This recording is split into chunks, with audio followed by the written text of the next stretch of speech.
Oh, yeah. Is it Tuesday already? Oh, we got a fun one today. Ahsoka Season 2, more leaks. I feel like it's been the month of leaks, November that is, for Ahsoka Season 2, and we're ending the month on a high as we have even more concept art images for Ahsoka Season 2, and now even the old ones that we got are clearer.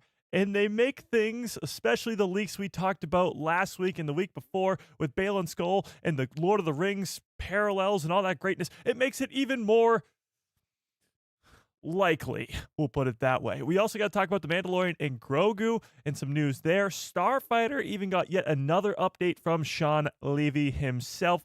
And we got to talk a little bit about the Lando movie and even some Andor Season 2. So we got a lot to get into and not a lot of time. So without further ado, let's dive into all of it. What's up, everybody? How's everybody doing on this fine Tuesday afternoon? Now, this week is Thanksgiving. It is on Thursday, so we will not be streaming on Thursday. We will be back on Saturday, still doing our usual Tuesday-Saturday stream this week, but no stream on Thursday. Just want to get that out of the way because it is Thanksgiving. We'll talk about that later on in the live stream, but just wanted to get that out there. We got a lot to get into today because we only got the one stream until Saturday. So Ahsoka Season 2 stuff, it's got me unbelievably hyped up. Mandalorian and Grogu, and we're all over the place. We are all over the place today. But let's start the stream the only way we know how. Let's start the stream the correct way, shall we? By saying hi to everybody in the chat. All right, let's do this. Perfect. Okay. Ron, how we doing? Brandon Baker in the house. Mando United, what is up? Matthew, how we doing? JC in the house. Another Mike who loves Star Wars. Great name. What is up? Tafari Tano in the house. That Dave that loves Star Wars. Again, great name. John Groom, how we doing? Mr. Slash X in the house. Darth Plagueis lives. How we doing? RG, what is up? Rachel in the building. Zeba, how we doing? Holly in the house. All right, if I missed you, you know the deal. Just yell at me in the chat. Let's give everybody a nice little... Hello there. General Kenobi. Okay, so I think we got to start with the Ahsoka Season 2 stuff. I mean, this has got me ridiculously hyped up. Ahsoka Season 2, as many of you know, is my most anticipated project, and it's not really even close. I think... it's really tough. Ahsoka Season 1 is my favorite single season of Star Wars television ever. So the cliffhanger that we're left off on with the Mortis gods and Balon Skoll going to possibly find Abeloth and Anakin Skywalker's Force goes back for the first time in over 40 years since the Battle of Endor. It's a lot. With the added bonus of Thrawn going back to the main galaxy as the heir to the Empire, giving us what could be like the greatest war in our Star Wars that we could have ever seen in Ahsoka Season 2. It's got me really excited, okay? Really excited. However, today we have concept art images, not just new ones, but also the old ones that have been enhanced by some great Star Wars fans. And they just warm my heart, you know? In the nice holiday season, my heart is warm. Okay, but with that being said, somebody said, is there a new Mandalorian and Grogu trailer? Yes and no. It is a Mandalorian and Grogu trailer, but it's about the Smuggler Run ride, which is coming out on the release date of the Mandalorian and Grogu movie, May 22nd, 2026. And it does involve context to the movie, but we'll get to that later on after the Ahsoka Season 2 stuff. So it's not an official trailer for the movie specifically, but it is a trailer for the content of the movie, because that ride is going to be right alongside the movie and have plot lines that, of course, are in the movie. So the Millennium Falcon, Hondo, Unaka, all that stuff is interconnected into the movie of the Mandalorian and Grogu. But we'll get to that in a little bit, okay? We'll get to that in a second. All right, let's start with Ahsoka Season 2. So starting here, on a scale of 1 to 10, how excited are you for Ahsoka Season 2? And smash a freaking like on the stream, of course. I'm going to put up a new poll. The old one said smash a freaking like. Okay, let's put up a poll. Are you, let's phrase this differently.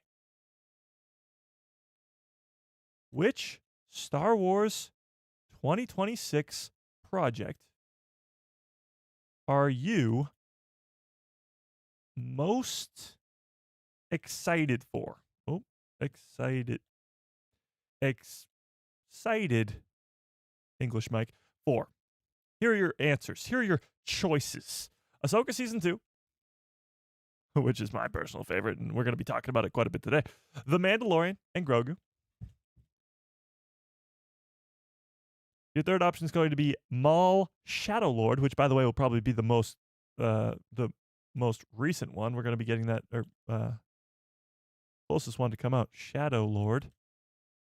There we go. Or other, because you do have the spinoff for Star Wars Visions, the Ninth Jedi. You still have possibly a Tales, hasn't been announced yet, but still, it could be coming. And there could be other things that we don't know about yet that have not been announced. So, what are you most excited for in 2026? Ahsoka Season 2, Maul Shadow Lord, Mandalorian and Grogu, or something else? Tell me in the chat on that poll. And while you do so, let's pull up these images. Let's pull them up. Oh, and on a scale of 1 to 10, how excited are you? 10 out of 10, 8 out of 10, 10, 9.99999. Okay. 8 out of 10, 8.97. Oddly specific. 9.8. Okay. 7.5. 12 out of 10. 100 out of 10. 10 out of 10. So we're pretty hyped up. I can tell that we're kind of excited for Ahsoka Season 2. Yeah. Yeah. House Black, bro's always talking about Star Wars. It's like you're in love with it or something. Yeah, you know, with a channel like A Guy Who Loves Star Wars, it's kind of hard to talk about something else. Yeah. Okay.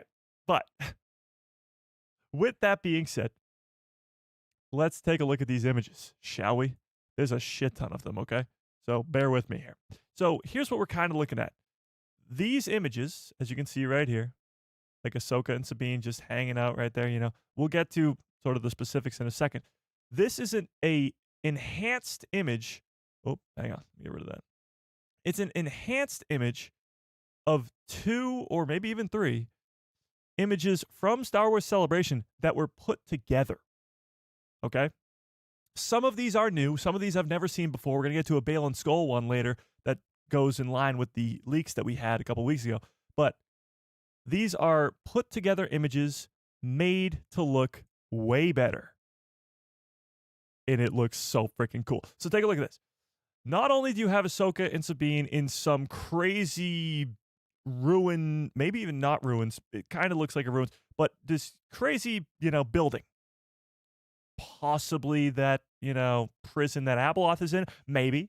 But off to the left, if you look slightly to the left, you can see this. Now, what do we think this is? Not only is there just one, but you can tell there's 1, 2, 3, 4 swords. So you assume that there's 4 of these giant droid-looking things. But this brings us back to the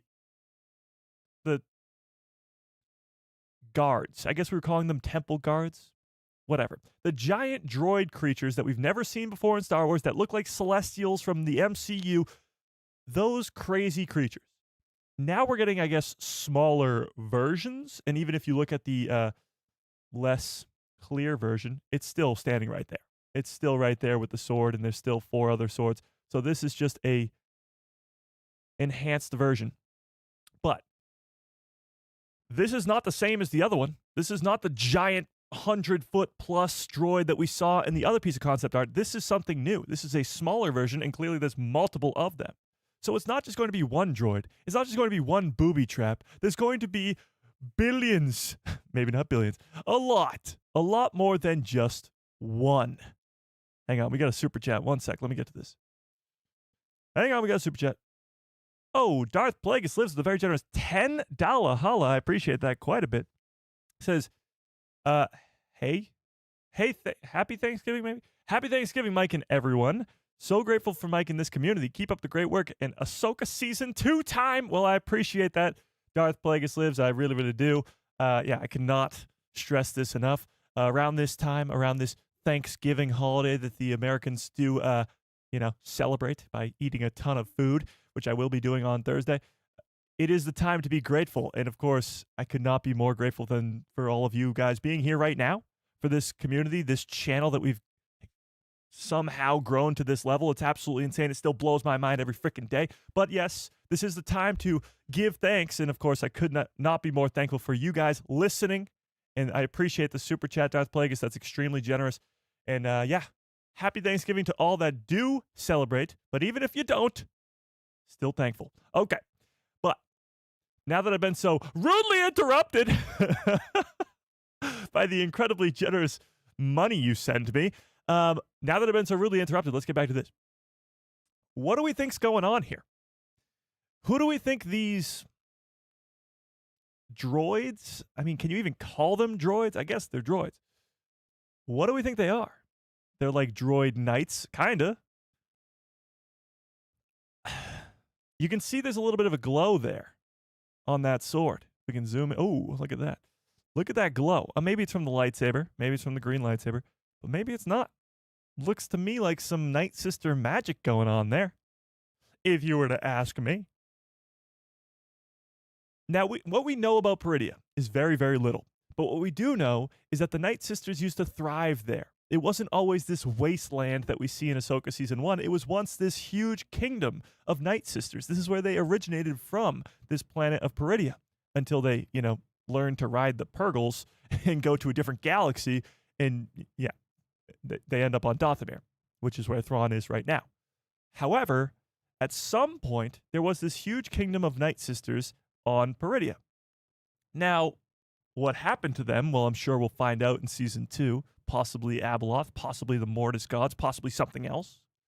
But there was something that wiped them all out, that turned this place into a wasteland. Either it's these droids or it's whatever they're protecting. Seems to me like it's probably whatever they're protecting. However, it's really cool to see that this is not just a one-off thing. There's not just one big droid fighting Ahsoka and Sabine. There are multiple. And by multiple, I mean we could be going like a whole army of droids here, which is honestly kind of cool because Ahsoka in the Clone Wars was fighting against droids, and it's sort of like a full circle type thing, But this is really, really cool. What this temple is, we have no idea. It does not look like the same, I guess, temple. What was the thing in Season 1 where all the dead Nightsisters were? Like, I guess a funeral home? Like, what was that? I don't know. You tell me in the chat. But that's our first image. I could look at it all day. It is what I used in the thumbnail because it's so freaking cool. But let's continue. So this one, it might be one you guys remember. As I mentioned a moment ago, the giant celestial from the MCU looking guy. This is clearly a different droid than that. Unless he has Ant-Man powers to grow up to be this massive thing and shrink down to be Ant-Man, this is a different droid. And unless all four of them combine to create one big droid, like the Power Rangers. Wait a second. Now, either way, there's going to be a shit ton of guardians, prison guards, whatever you want to call them. There's going to be a ton of them in this temple, or again, prison, whatever you want to call it. We don't have specific terms. But Abeloth, or whomever is going to be in this prison, I'm going to assume from here on out it is Abeloth. Abeloth is so important that even though the Mortis gods are dead, they had to have kept her in that prison for eternity. And in doing so, it's going to be extremely difficult for Balon Skoll, even Ahsoka Tano, and Sabine, even with Shin Hati's help, all four of them to even come close to letting this character out of her prison. Because you're talking about the Mortis gods, the living embodiment of the light side, the living embodiment of the dark side, and the balance between them. Keeping this insanely powerful villain a prisoner. That's going to be pretty hard to get out. Yeah. Is that a cartoon? No, this is concept art. So this is just drawings from probably Dave Filoni. But either way, it's concept art shown at Star Wars Celebration earlier this year and enhanced by Star Wars fans. Okay? So we've seen this image before. We've dissected the hell out of it, talking about how this is an opening on top of a mountain in the snow, and all those leaks about Balon Skoll and the connections and parallels between Ahsoka Season 2 and The Lord of the Rings and all that greatness, which we'll dive into even more when we get to the Balon Skoll one. However, this is just a better, enhanced version of that image. This one, again, a little bit enhanced. They fly now, you know? They fly now. This giant droid-looking guy, he's flying now. Don't know how he went from this to that. Again, probably a different droid. There's probably an army of droids inside of this, whatever you want to call it, prison. Zepho. I'm not a big fan of the Zepho theory. And the Zepho theory goes as follows. The Zepho were an ancient civilization, an ancient species that were pretty attuned with the Force. They show up in the Jedi games, Jedi Fallen Order and Jedi Survivor, and up until this point, that's pretty much the only place they exist without a few references here and there in other places. But the Zepho are mentioned, or at least one specific Zepho is mentioned in Ahsoka Season 1. It's sort of a little bit of an Easter egg, if you will, on the temple on Peridea that says, praise Kujet. Something along those lines. So praise Kujet. Kujet was one of the Zepho sages. A sage for Zepho is pretty much a Jedi. So a Zepho Jedi, Force user. He was their leader. And at one point, his reign spread to Dathomir, the home of the Nightsisters. So for some reason, the mention of Kujet, the reign of Kujet, made it all the way to a different galaxy and is now on Peridea. And that makes a lot of people think that the Zepho have something to do with what's happening on Peridea. I don't think so. I mean, there's other than the mention of Kujet, which is, again, a little strange, I don't see any other connections to the Zepho. I guess, like, most things are pointing to the Mortis gods. Most things are pointing to Abeloth. Not a lot pointing to the Zepho.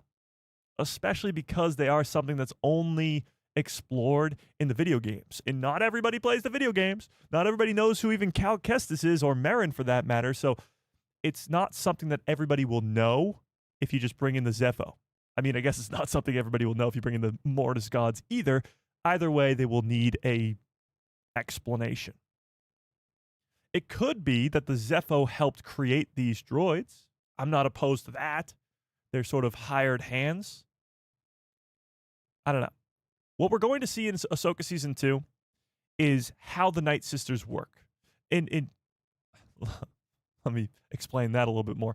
We've seen Nightsisters in Star Wars a lot. Mother Talzin goes crazy in the Clone Wars and gives us some really wild magic stuff.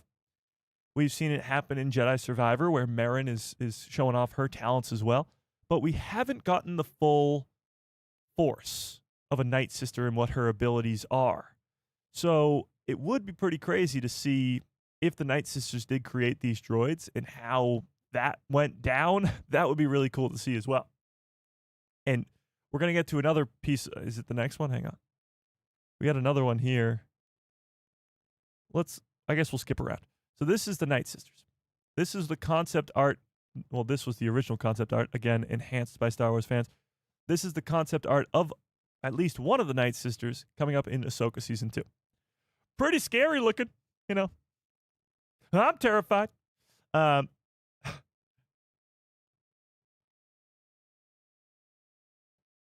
Yeah, I mean, they're going to be badass. They're going to be fighting a lot of people.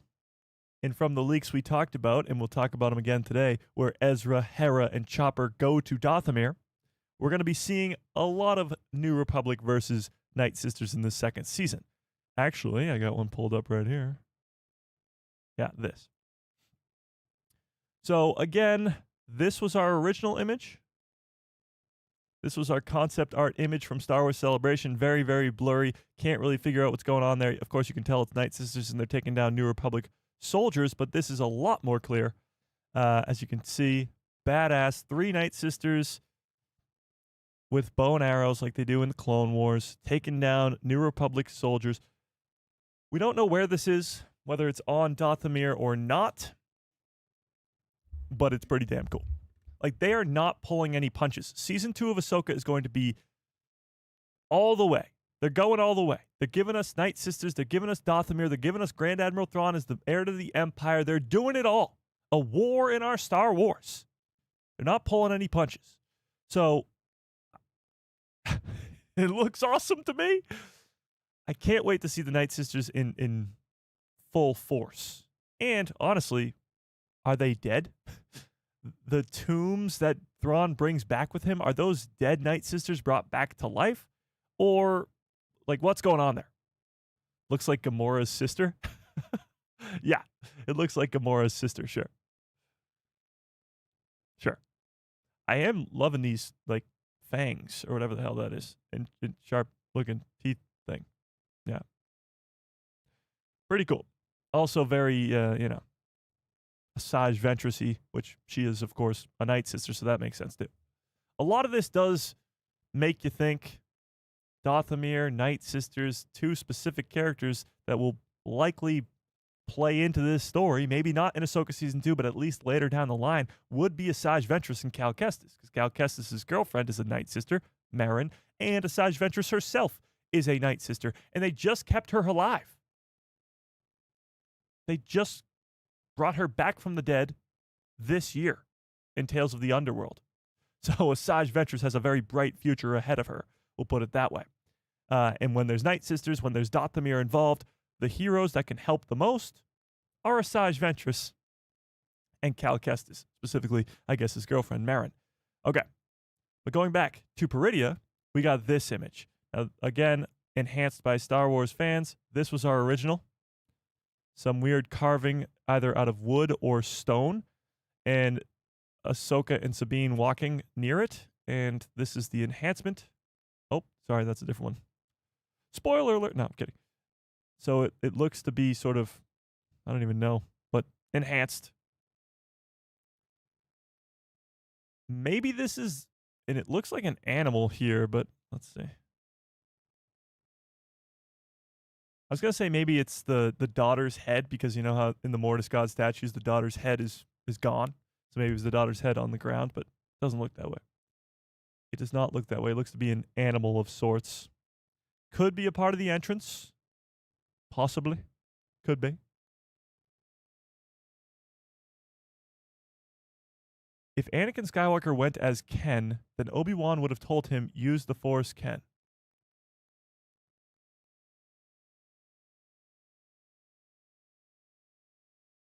What? You lost me there. The Bendu. I don't know. The Bendu is a really cool concept in Star Wars Rebels. He doesn't die, and he tells Grand Admiral Thrawn about, how he's going to lose with the Purgle wrapping up his ship and him losing. But I'd love to see more of the Bendu. The Bendu would be great. However, I don't really see how he would fit into this story. I just don't see it. Yeah.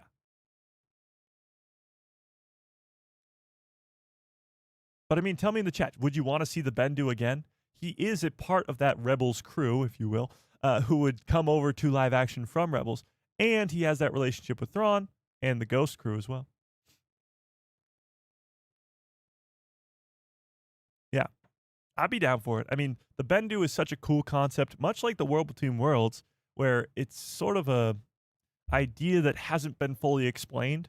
Like just this creature that is one with the Force, but not on one side or the other. He's the balance sort of between. It's much like the father of the Mortis Gods. Now, I don't think he's as powerful as the father of the Mortis Gods, but still, he has this insane amount of power. It'd be really cool to see him again. We'll put it that way. I'd be down to see him again. Okay, moving on to the next one. Now, in the concept art, it looks like this. Again, two images put together because they're clearly the same location. So you can't really see what's off in the distance there. And well, when it's enhanced, you still can't really. Like, it's not whatever. But I assume this is maybe some sort of training sequence between Sabine and Ahsoka where probably early on in the season, you're going to get some training so that people stop complaining about Sabine using the Force, and it'll be a little bit more deserved, even though she's been training for over a decade, and, younglings come out at 2 years old wielding the Force. But I digress. You're probably going to get some cool training sequence on Peridea early on in the season with Ahsoka and Sabine. That's just where I'm at with this one. Continuing. We looked at the Nightsisters. We looked at that. That one's cool. This one has got me probably the most excited. Here we got 2 images joined together, an Enoch image and a Sabine, Ezra, and Chopper image. So up top here we got Enoch, who was introduced in season 1, not really explored too much. He's a cool character. I'm very excited to see what they do with him in season 2.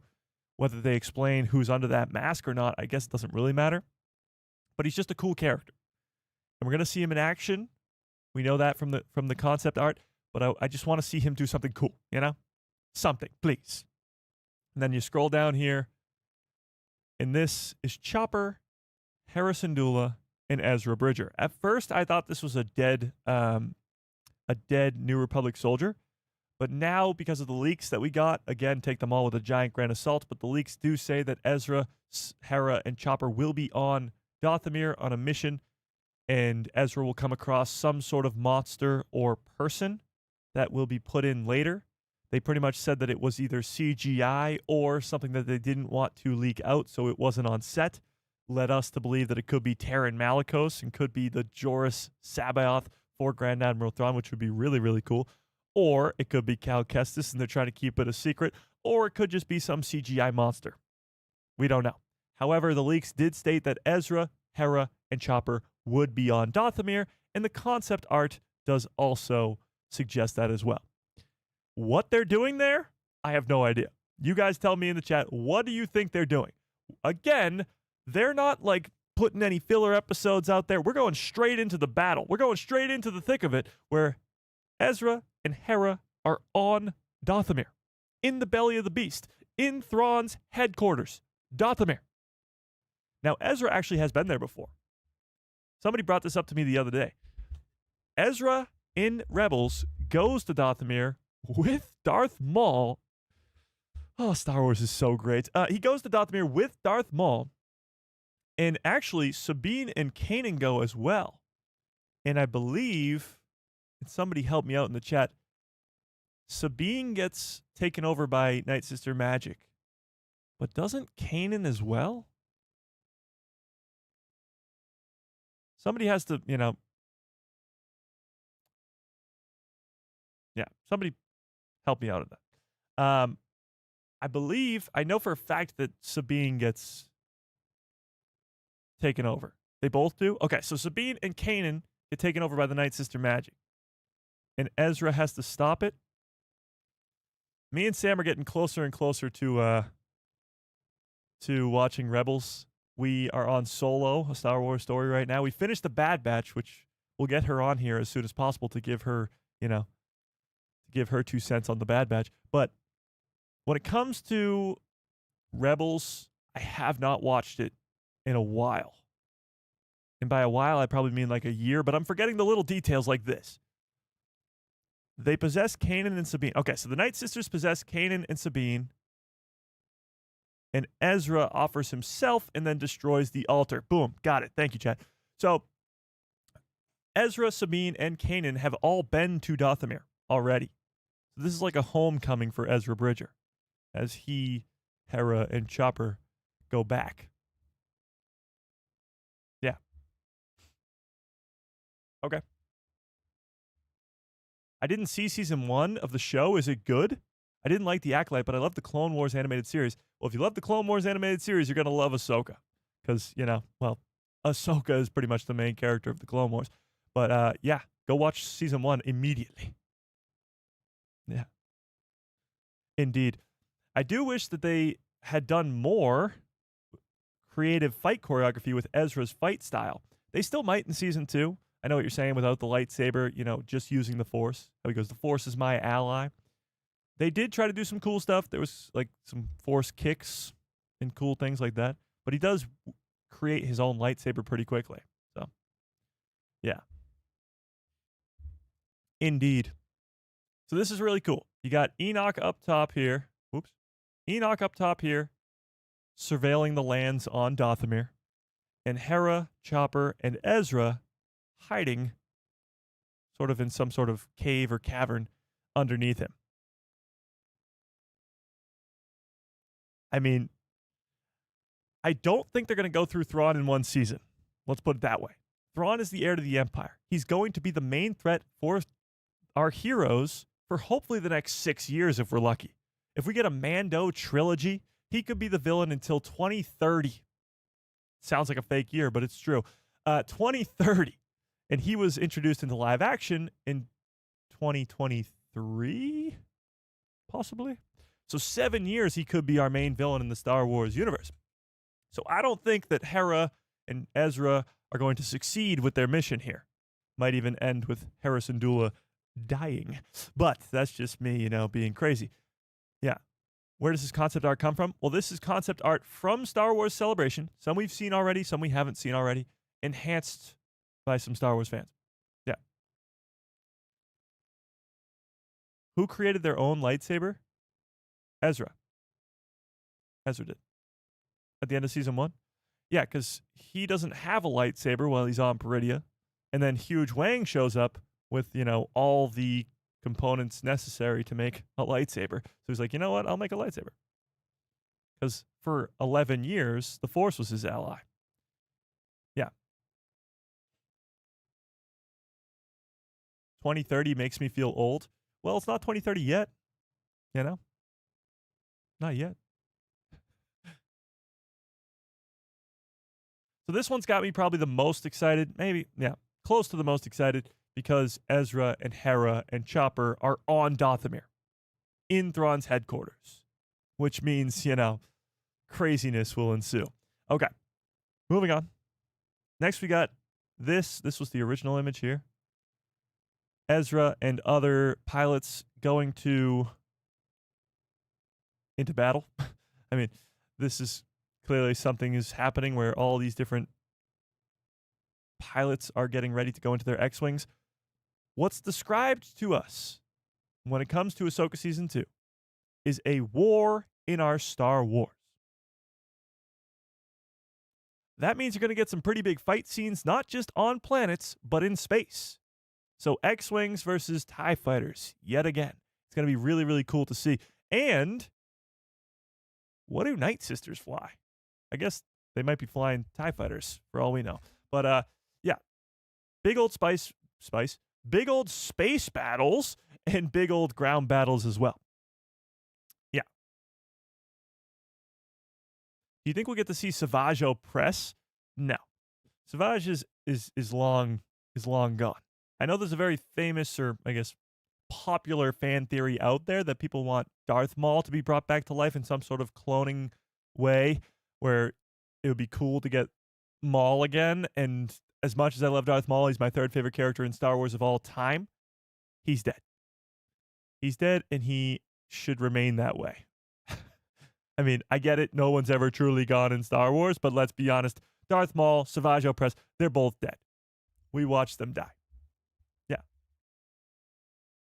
Third time's the charm for Maul. Yeah, exactly. Third time's the charm. So here we got, yeah, I've heard this too. People think this looks like Elon Musk. Pretty funny. So we got Ezra and some other people running to go get into their X-Wings and go into a big old space battle. Yeah. Star Wars Holocron says, would you be interested in joining my Star Wars trivia game show? Of course.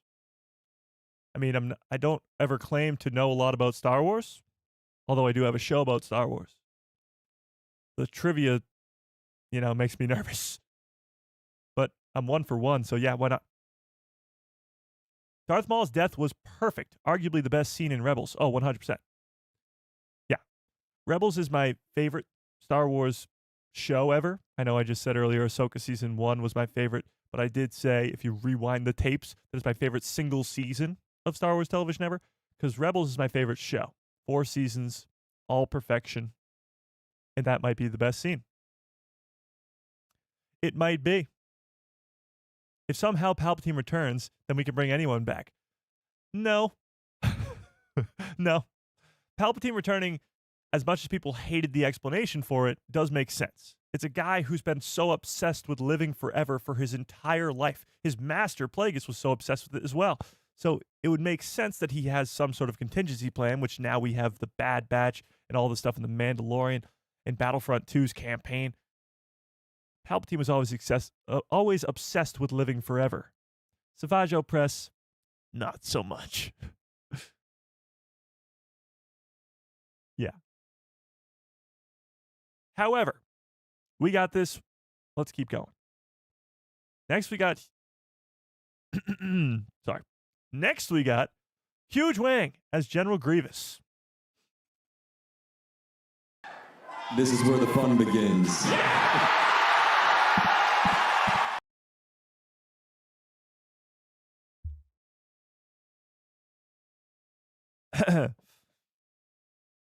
So, yeah. What's really cool about this is he's got 4 lightsabers. So he's not, he's...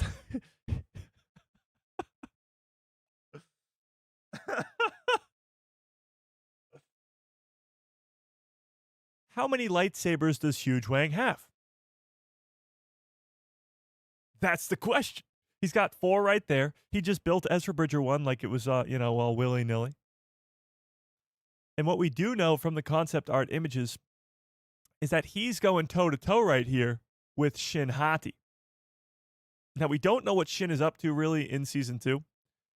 Of all the characters, she's got the biggest question mark over her, I feel like, because Balon, we know, is going after whatever's the glimmer of light at the top of the mountain. Sabine and Ahsoka and Huyang are supposed to be there. Morai is there. They're probably going to train and then go after Balon as well. But Shin, she was abandoned at the end of Season 1. What is she doing? We know that she joined those Marauders or Raiders or whatever you want to call them, but we don't know what her goal is in Season 2. I certainly hope that she gets embodied by Abeloth because that would look so cool, and she's got the white hair, and she's got the non-blinking eyes, and she's got the creepy look to her. But what is she up to? That's the question. And why is she going toe-to-toe with General Huyang? That's the question. So what I think's kind of going on here, just to speculate a little bit, is that Ezra's gone, is that Sabine and Ahsoka are going off to find whatever Balon Skoll is up to. Probably that, temple with a ton of crazy-looking droid guards there. Like, this is where Ahsoka and Sabine probably are on their adventure here, going to find these giant droid-like people, going across Peridea. And while all that is happening, while they're on their Fellowship of the Ring journey, Huyang is going to be fighting Shin Hati. Now, I don't know how this ends. I got a feeling that the two are going to team up and maybe go help Sabine and Ahsoka, because maybe Shin knows that they're going into a trap of some sort. I don't know. Maybe she has some information that we don't yet know about. But either way, you're getting General Grievous right there. He's back. He's back. General Grievous has returned somehow, and he's going toe-to-toe with Shin Hati. Sounds pretty cool to me. I mean, he did train literally every Jedi. Yeah. Some people don't realize this, but Huyang has been around since the beginning of the Jedi. He has watched thousands and hundreds of thousands of Jedi build their lightsabers over the years. So talk about a legend. Yeah, he's probably going to die in this season, you're right. He's been around for too long. It's likely that his time is coming to an end. Yeah, I could see it. Absolutely. No, you're right, Chad. Of course. Yeah, you're right. Yep. Huyang's going to die. Yep.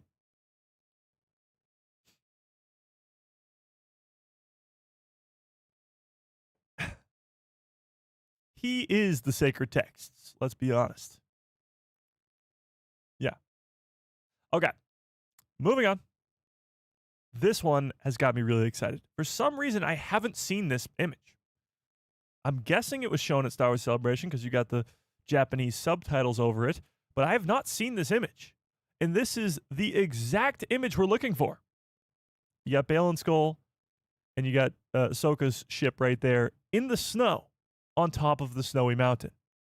This is exactly what the leaks we were talking about suggest. And let me rewind and explain to you these leaks for a second. So take it with a giant grain of salt. This is just a leak. So it's just a rumor for now.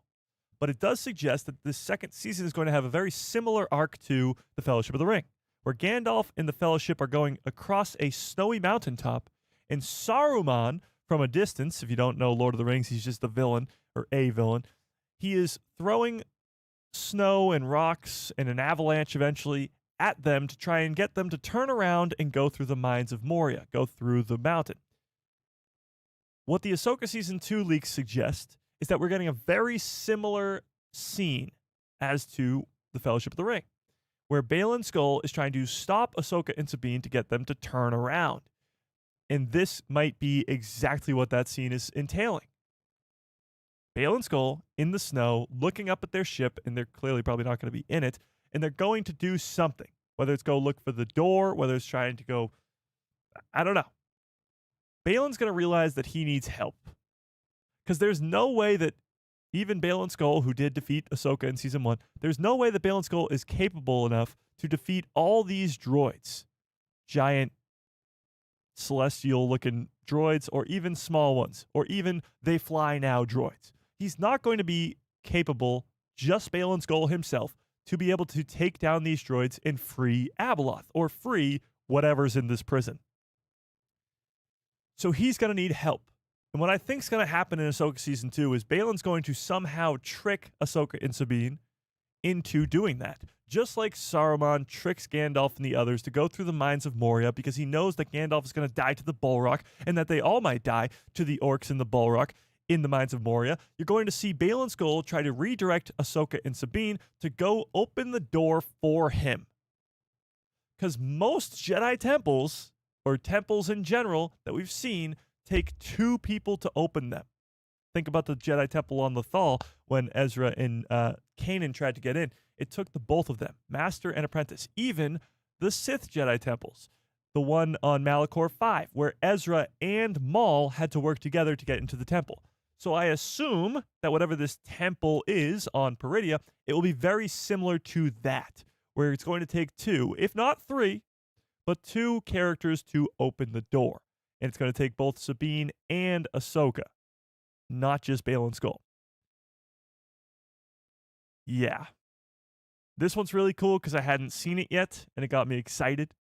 But Balon looking at Ahsoka's ship in the snow on top of the mountain. It confirms not only that, yes, Balon has made it to the snowy mountaintop, the glimmer of light at the top of the mountain, but so have Ahsoka and Sabine. And it kind of isn't fair because, you know, Balon's walking there, and Sabine and Ahsoka have a ship. Yeah.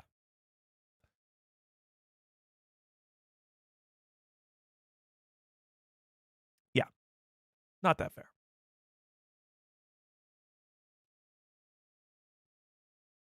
Yeah. Ahsoka Season 2 is making me think of Lord of the Rings seriously. It's going to be epic. Yes, it's very Lord of the Rings-esque, and as many people have pointed out, like, Star Wars has done this before. Not specifically Lord of the Rings. I mean, they have, but they've taken parallels from different universes. And Dave Filoni has said this all the time. He doesn't really watch Star Wars to make Star Wars. He watches other great things. For example, Seventh Samurai. George Lucas took so much of what the Jedi are from the samurai. And, of course, all these other things added together, like Flash Gordon, old serials, and all that great stuff. So it's just a hodgepodge. Even Dune. Dune's a big one. So now you're getting some Lord of the Rings action in there, too.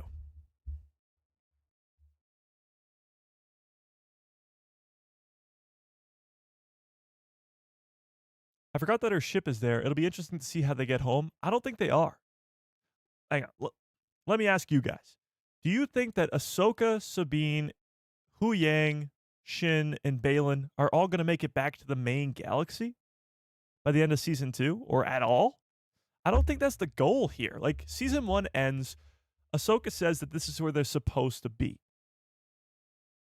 They see Morai. They're like, this is where they're all supposed to be. I don't see them going home. Maybe Sabine, but I don't know why she'd take like a one-way trip by herself back home. Like, why would Sabine need to go back? I could see maybe Sabine have some sort of vision, force vision, that like her friends are dying, something like that, where then she's like, all right, I got to go back. But I don't think so. Like, why would they have to go back?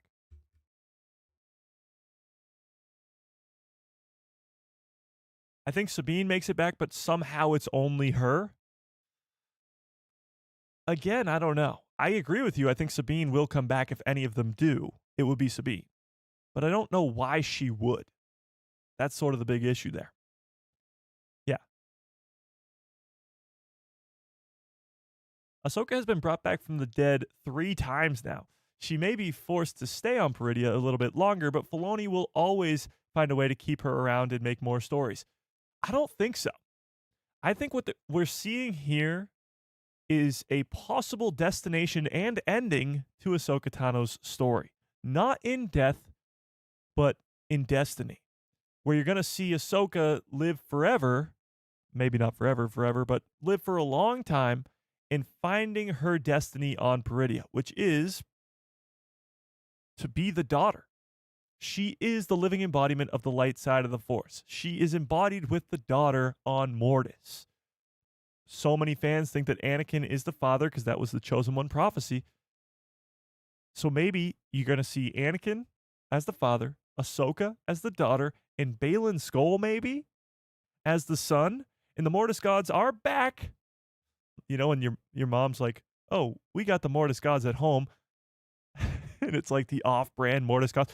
Anakin, Balon Skoll, Ahsoka Tano are your off-brand Mortis gods. They're the ones who could be taking over on Peridea and staying there forever, keeping Abeloth a prisoner, or at least until they all die. Because here's the thing. If Abeloth is truly in this prison, if she is the glimmer of light at the top of the mountaintop that Balon is looking for, that changes everything. She is so ridiculously powerful. She's a god. She's a god. And she would change the entire timeline for Star Wars if she comes into the main galaxy before the sequels. She can come in as a villain after the sequels because there's nothing to change because nothing has happened yet. But she can't come in before the sequels. It would change way too much. She's way too powerful, and she'd be able to take over the entire galaxy in seconds. Maybe not seconds, but you know what I mean. So they can't do Abeloth until 30 plus years from now after the sequel trilogy has ended, and now the story can continue from there. So really what Ahsoka Season 2 might do is take Ahsoka and Anakin and Balon Skoll and put them sort of as just a buffer so that Abeloth can't get out. And maybe that buffer lasts 100 years. Maybe it lasts 300 years.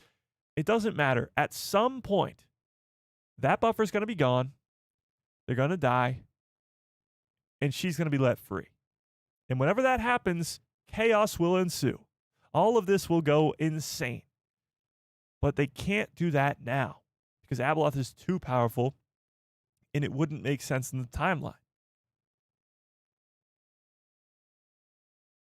All that to say, Ahsoka's not coming home, and she won't be involved. If there is a Mando trilogy, she won't be involved in that.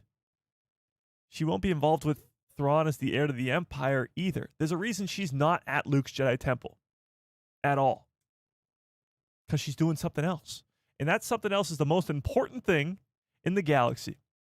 Fulfilling the Chosen One prophecy, fulfilling her destiny with Anakin, stopping the most evil threat possible. Should they just reboot the sequels?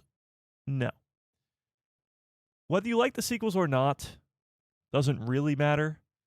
I know a lot of fans who really, really don't like them, who are like, you know, I can live with it. And there's some Star Wars fans who really, really hate them, and they're like, we need to retcon them immediately. They're not going anywhere because they made, over $4 billion making them. And those characters are so embedded in the Star Wars lore now But even the Mandoverse is already connecting to the sequels. Even stuff like the Bad Batch is connecting to the sequels. Like, it's not going anywhere. However, it can be, to me, it can be enhanced a lot. Like, certain stories told before or after can enhance the sequel trilogy greatly. For example, the Shadow of the Sith novel or the Bad Batch or the Mandoverse has already made the sequels, to me, a shit ton better. The recent comics that explain who the Knights of Ren are and where they came from and where they were during the sequel trilogy already made the sequel trilogy better for me. So stuff like that. Like the Clone Wars make the prequels better. Like Andor and Rogue One make the originals better. Not that those needed to be made better, but they do anyway. So the sequel trilogy, for many of you, you might think needs to be made better. Well, give it a chance to get better. But going back to what I was saying, Abeloth can't be set free because she's way too powerful. Way too powerful. Imagine Abeloth as the villain instead of Trash Sidious. Hang on. Before we start trashing my boy Palpatine,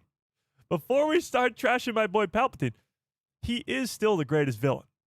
Okay? He's still the guy who took over the galaxy, created this whole universe-wide war that he's the leader of both sides and pulled the strings the entire time. He was the emperor of the galaxy for over 20 years.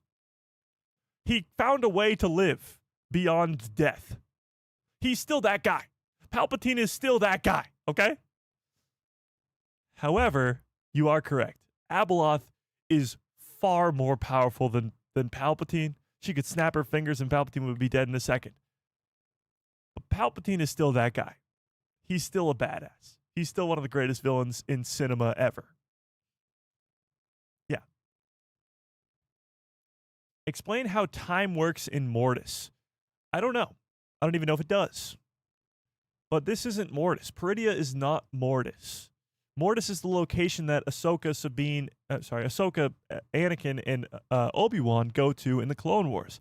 And yes, time works differently there because they're there for multiple days, and when they come back, no time has passed.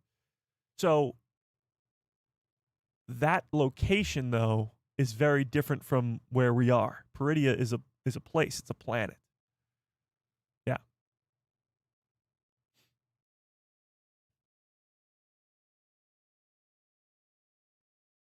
Also true. We can't redo the sequel trilogy without Carrie Fisher. Yeah. That's what makes it hard to give us Leia in the Mandoverse as well. Because how do you do it without Carrie Fisher?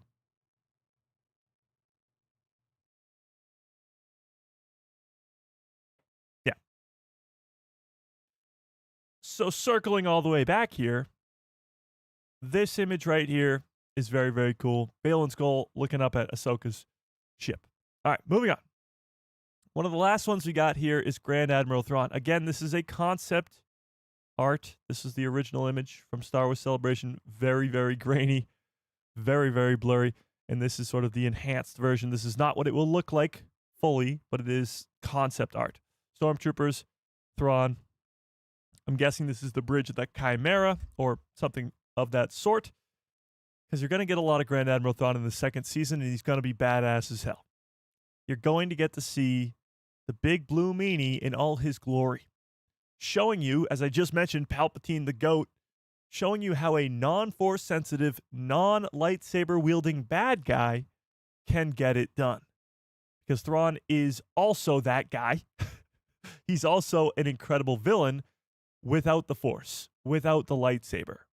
Going up against lightsaber and Force wielders like Ezra, like Luke, like Ahsoka and Sabine, and maybe even Cal Kestis. But he's still such a genius, such a tactical mind,